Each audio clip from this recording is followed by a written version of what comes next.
our fifth contestant, Mariana Pascal, local English or standard English? Local English or standard English? Mariana Pascal.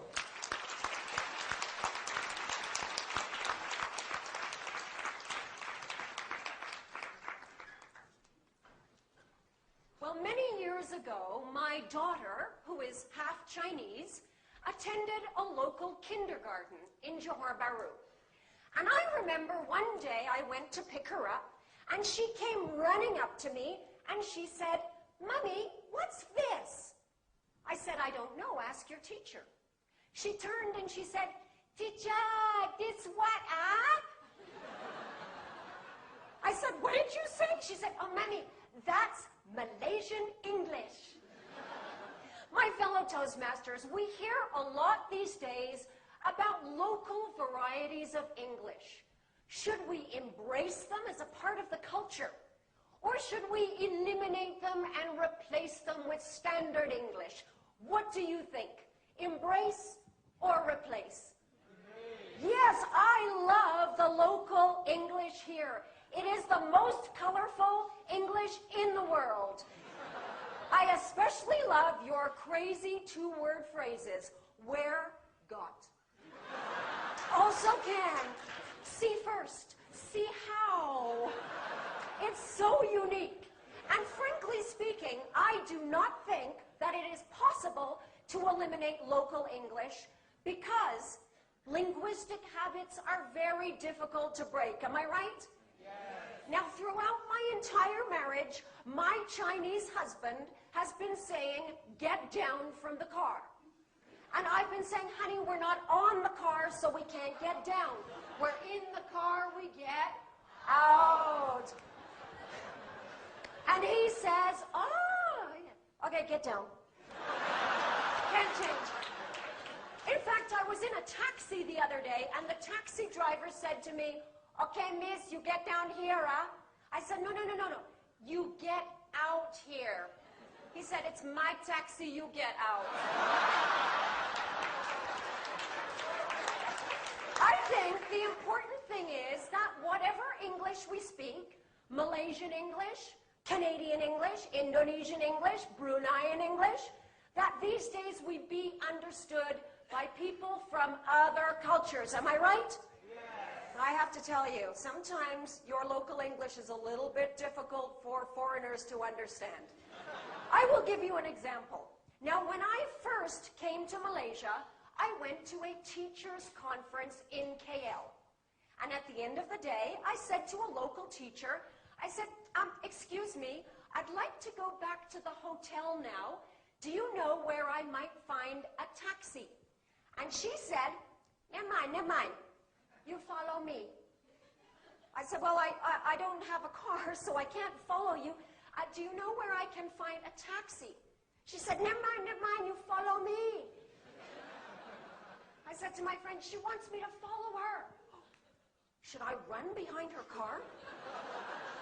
You see, it would have been helpful if she had used a more standard phrase like, "I'll give you a ride."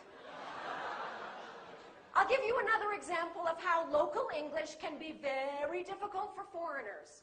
Now, my British friend Jolene came to Malaysia to work in a restaurant. And on her very first day, the manager asked her to make fruit juice. So he gave her some fruit, and he gave her a blender. And he said, "You put in fruit after you switch on."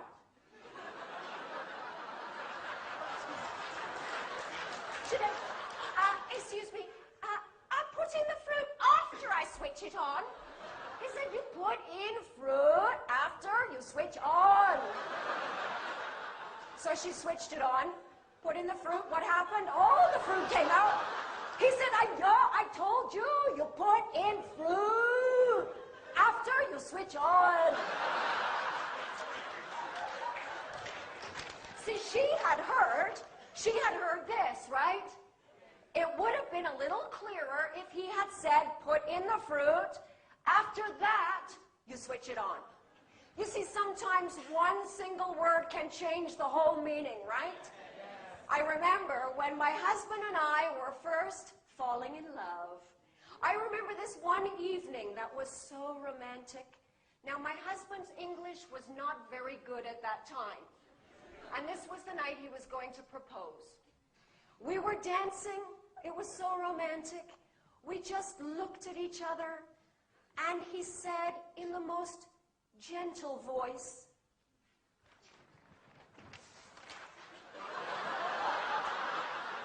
"All your eyes are big. How many eyes do I have?" I felt like an alien. It was not romantic. There was no proposal that night. Now, sometimes one single letter can change the entire meaning of what you're trying to say, right? My 17-year-old student, Chai Shen, had just come back from England. And she said to me, "Teacher, in England, many people very stupid." I said, "What do you mean?" She said, "I fly to London. My skin very dry. My eyes very itchy.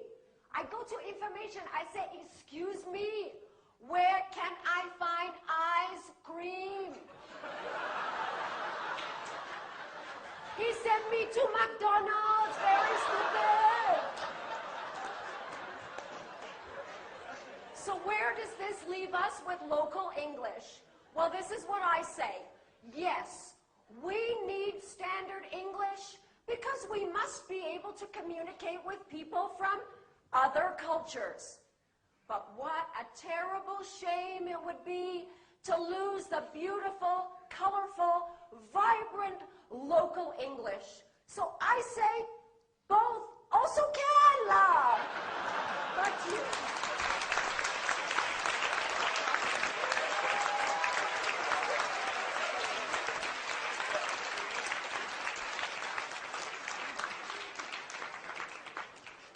Please observe 1 minute.